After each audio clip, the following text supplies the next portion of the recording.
In this video, I'll be demonstrating Olympia's question mode. Question mode is a feature that ensures consultants continuously ask for details, progressively building their knowledge based on your responses. To activate question mode, start a conversation with your chosen consultant, then click the question mark icon at the bottom right of the chat window. With question mode activated, the consultant will keep asking follow-up questions until you turn it off. In this example, I'll use it to plan a trip. I'll start by letting the consultant know that I'd like to plan a trip. She follows up to find out about where I'd like to go. Next, the consultant will ask when I plan to take the trip and what type of accommodation I prefer.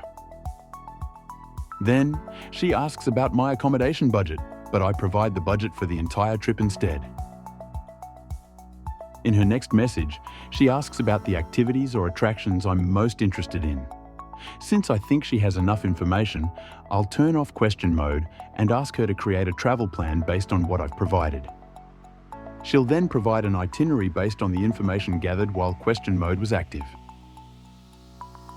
That wraps up question mode, a straightforward yet powerful tool. For any questions or assistance, feel free to contact support using the link in the video description.